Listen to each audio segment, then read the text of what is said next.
Hello. Hi, my name's Scott Buell. I'm founder of Drone Legends, CEO of Dynamic Learning Experiences. Crazy man all around. I don't know what you want to call me. I'm sure I've got a lot of nicknames out there, that's for sure.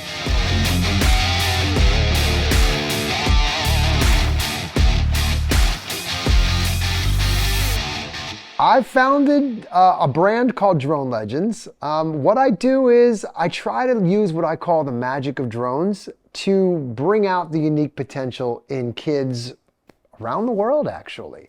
So I am the founder of that brand. The company is Dynamic Learning Experiences, and we build curriculum, products, and systems that allow people to bring drone STEM education into classrooms pretty much around the world.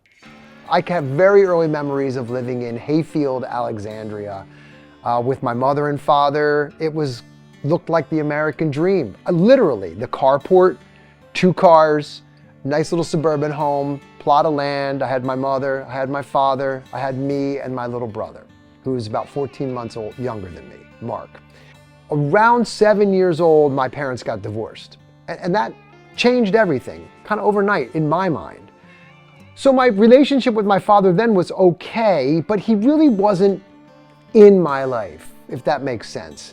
Like, my mother was really in my life. She was my caregiver. My father, I would go visit him sometimes. My mother and I went at it hard because my stepfather, he has a nickname for me. He calls me Velcro. And the reason he calls me Velcro is because the apple didn't fall far from the tree, it stuck right to the side. It's always really hard to see yourself. And so my mother and I literally were like at each other's throats. It was every day, every minute of every day. It was nonstop. And it started after the divorce. I was angry, I was resentful, and I was lashing out.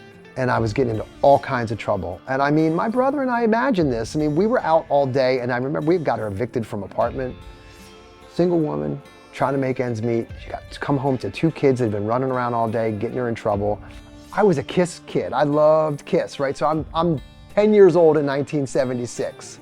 I loved Gene Simmons, right? And so he would blow fire on stage. Well, this guy's a professional fire breather. He's trained.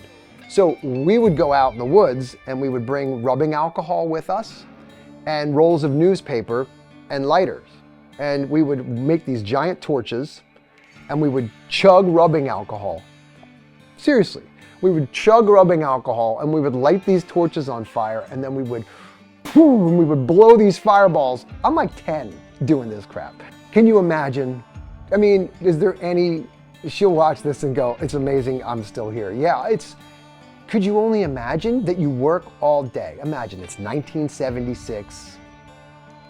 You're a single woman. You're working all day. You come home and your son has burned down the woods around your apartment complex. I wasn't allowed back into school. Like, they were like, done. They finally brought me up to this place called Hyde School in Bath, Maine. And Hyde, you can look it up. It was a character education school. Best thing that ever happened to me. And I fell right into it. I'm super disciplined, right? I have a high discipline level. I was just unchanneled. And so when you focus me, I'm real regimented. I'm OCD, right? Like, I have a very OCD personality. I don't do anything midway. For 4 years, I excelled up there. And that changed my life, and it's enabled me. I can always look back on my Hyde experience, and it's why I can do the things that I do today. So I didn't know what I wanted to do, right? So I had no guidance. And this is really important because I think about this now, and I didn't have it for most of my life. And so I moved to Philadelphia. Why? Because I had family in the area. And so when we were looking at schools, it made sense that, Philadelphia College of Art, which is today the University of the Arts, that's great because I have people local to me if I need to reach out to an aunt, an uncle. My grandparents were in Ambler and things like that. It was close. So that's how I ended up in Philly. And then I'm on my own at 19. It didn't take but 6 months to turn me back into dum-dum. And kicked out of school. By the first semester, I'm expelled from the college. And so my mother was finally like, you're done. Sorry, no more. You're on your own. And I was on my own. And I never moved back home. And from that day forward, I've been on my own. And that was 19. So I was broke. I remember calling her, and there was a time when I didn't have 50 cents to my name. I didn't have 20 cents to my name.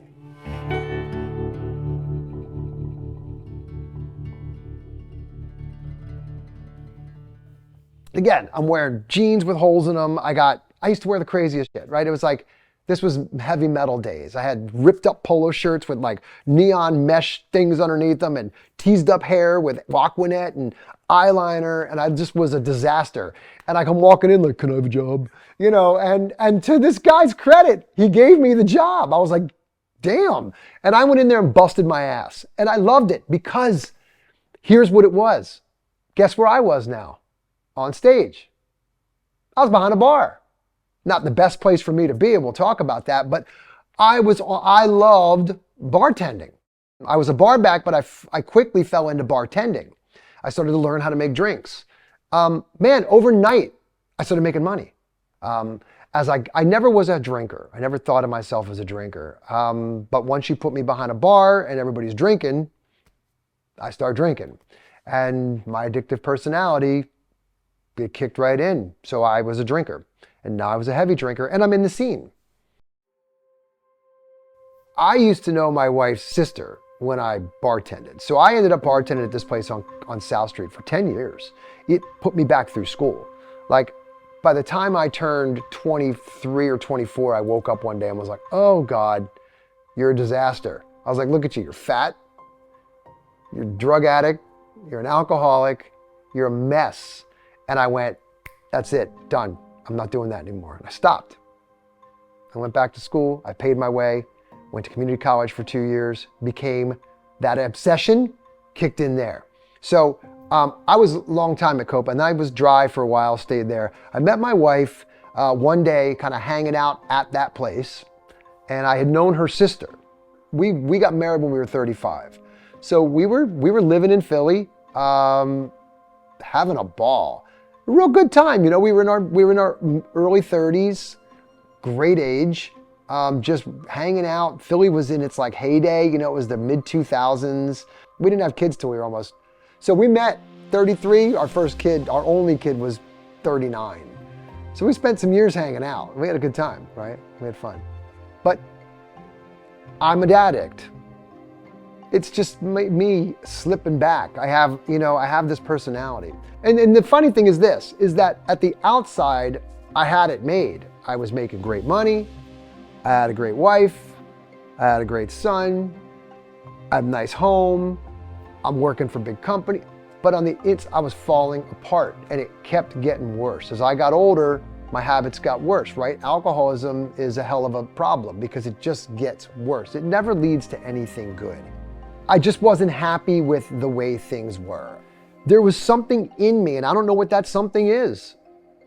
That's my bear on a unicycle. Whatever the hell it is, it was something in me was, you're not where you're supposed to be.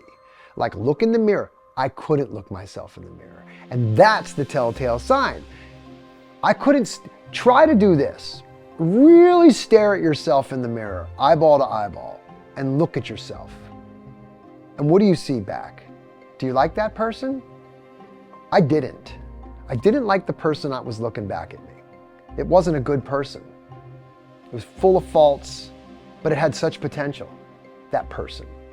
And so I'm lucky, I suppose, because I didn't have to go to 12-step programs and this and that. It was just, I'm not today.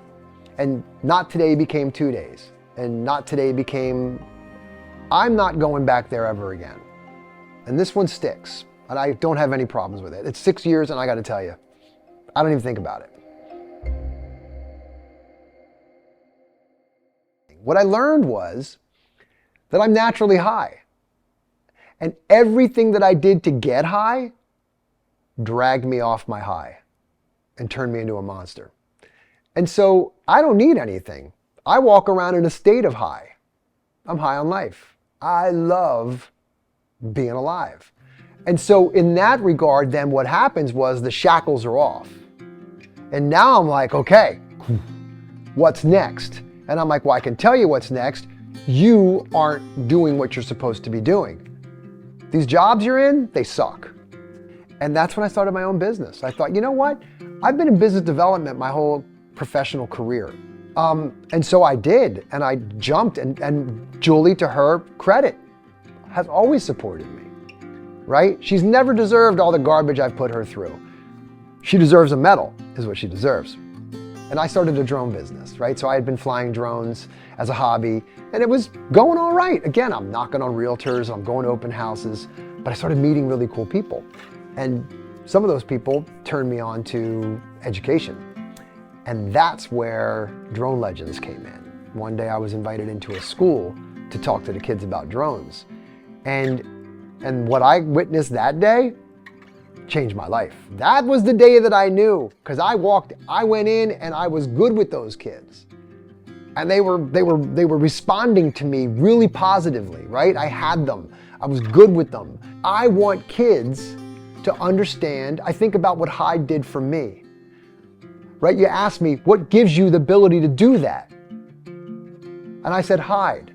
Well, how can I give other kids the ability to do that? Maybe I can do something. And that's where the whole legendary idea comes from. It's why the company, that the brand is called Drone Legends and not like drone bots. Because I wanted to use what I found, the attraction of drones. The kids that were in the back of the room, the little me's sitting back there, that were like, I'm not learning anything. They were up front. And I thought, wow, man, dude, I got that kid. That's me at 14. There's the punk. But I know that punk's got a good kid on the inside. He's just got things going on in his life. And I could use the drone as a means to a greater end to get those kids fired up about learning and about perseverance and about determination and talk to them about being legendary. There's the legend in you.